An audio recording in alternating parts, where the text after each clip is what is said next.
Tonight's story is called Mariana and the Merchild, and it's a folk tale from Chile.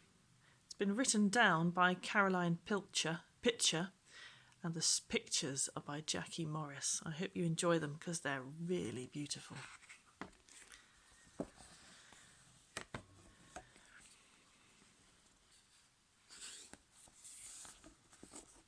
There we go. Let's get that into a good spot.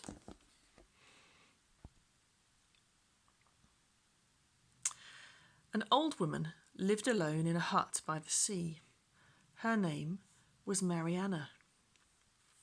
The waves boomed and sucked pebbles and shells from the shore. Mariana loved to listen to its music. The sea was like a mother to her. It brought her fish to eat, wood to burn, and music to listen to. But sometimes it filled her with fear. You see, deep in the sea caves and forests there hid hungry sea wolves waiting for a storm. Whenever Mariana walked on the shore, the village children crept along after her, pulling faces. Mariana longed for the children to be her friends, but if she turned around, they ran.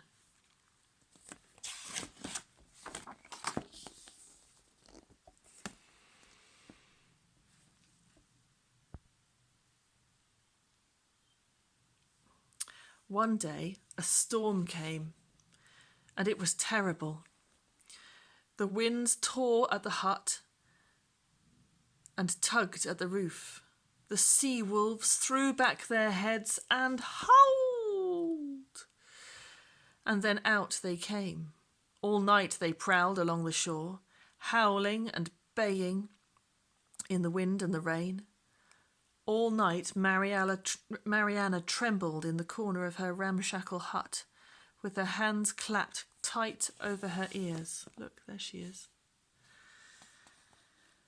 Towards dawn, the winds tired and the sea wolves crept back into their underwater caves. Mariana tiptoed to the door, opened it and looked out. The storm had blown the sky clear of clouds and the sunlight dazzled her, bright as a mirror, burst into a million pieces. She stood in the warm sunlight to soothe her rickety-rackety bones. The sea surged as if a volcano had thrown out jewels of turquoise and indigo, aquamarine and emerald. "The sea has brought me fish and wood," she said. "There's plenty here, enough to cook food for the children if they would let me." Mariana peered into a rock pool. It was as clear as glass and full of treasures brought by the sea. She saw ruby anemones, a shell like a sunburst, a silver seahorse and a golden starfish. In the middle, half hidden by seaweed, lay a crab as fine as a shield. "There's enough crab here to feed me all week," cried Mariana. She put the crab into her basket, then collected seaweed and driftwood for her fire.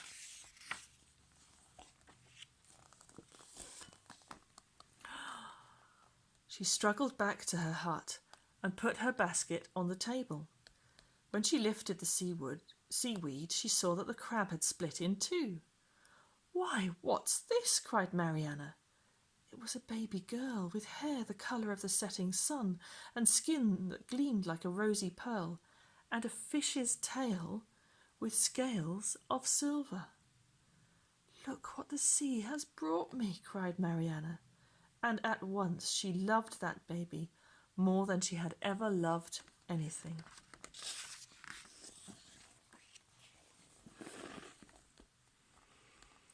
She carried the baby in its cradle shell into the village, and she laid her in the wise woman's arms.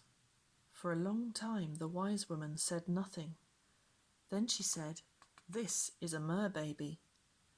Her mother hid her in the crab shell to keep her safe from the sea wolves." "Then I must let her mother know she's safe," said Mariana. "Who is her mother?" "A sea spirit," said the wise woman. "So take care, Mariana. Put the mer-baby safely on a rock out of reach of the sea wolves and hide away to watch."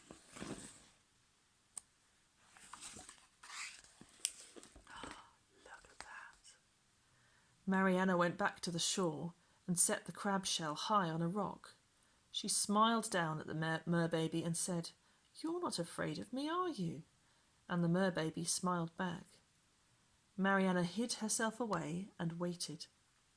She was just about to fall asleep in the sun when she heard someone singing, but not words from this world.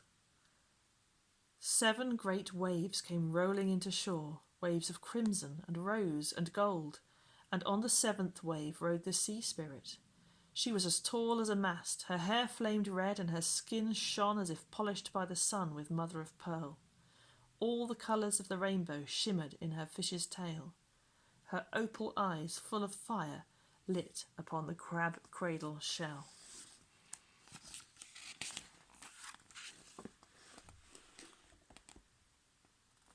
The sea spirit picked up her merbaby and sung a lullaby not of this world. Her voice sighed like the faraway pull of the sea. "I didn't mean to steal your baby," cried Mariana. "I thought the sea had brought her for me." The sea spirit looked at Mariana. Her eyes flickered, no colour and every colour. She said, "The sea did bring her for you, Mariana. I hid her inside the shell to keep her from the sea wolves, but the storm swept the cradle away. You have saved her life. Look after her for me now until the seas are calm. I will come every day to feed her and teach her how to swim."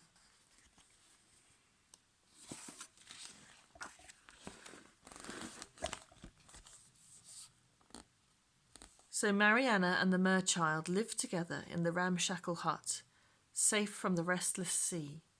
It was the happiest time of the old woman's life. The merchild grew stronger and her hair grew longer, burnished red as the setting sun. She liked to lie in the shallow waves and watch the shells open and close like mouths. She laughed as she watched the village children running along the shore after the seabirds or jumping from rock to rock. They peeped over the rocks at Mariana and no longer ran away when she smiled at them. The merchild liked to watch Mariana's fire spangling her tail with pink and vermilion. The merchild learnt to speak the words of our world. When she sang, her voice was like the echo of the sea inside a shell. When Mariana loved her so. Look, the children are beginning to come to meet the merchild.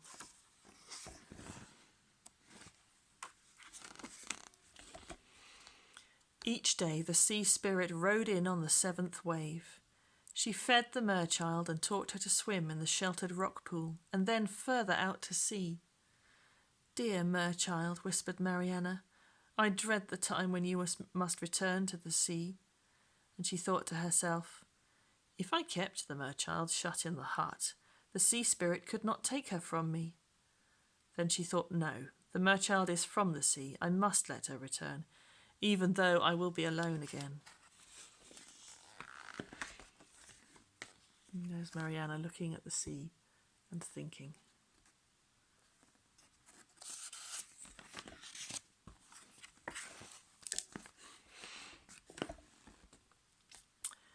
Mariana went back to her hut, where the merchild was making necklaces of shells for the village children. She looked up and smiled, and Mariana thought her heart would melt. "Shall I cook you something to eat?" asked Mariana. They looked at each other then. "Yes, please," they said. The merchild has brought her friends.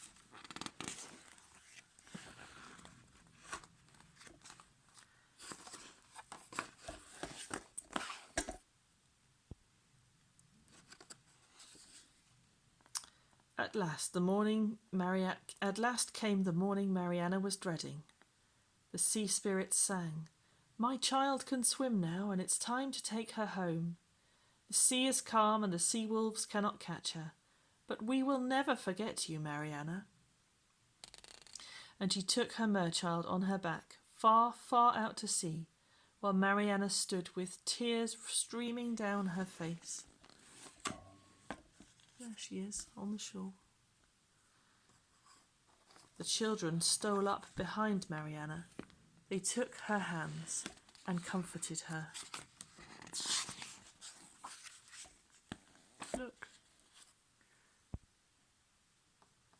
the merchild had not gone forever. Each morning she leapt from the waves to greet Mariana. Every day she gave her a lustrous pearl from the seabed. The sea spirit sent in waves brimful of fish, and the rock pools teemed with shrimps and crabs and seaweed.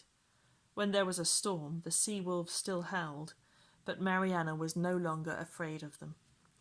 The children helped Mariana to carry her wood and food home, and now they always stayed for tea.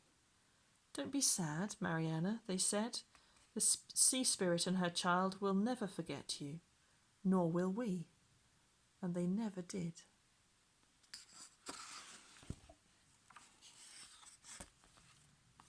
I sometimes think that story, that merchild, is a bit like Jesus, really. Jesus comes into our world, giving us the chance to be a home to him.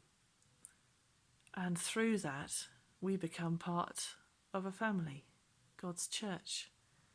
So in loving Jesus, we find love in community. I hope you enjoyed that story.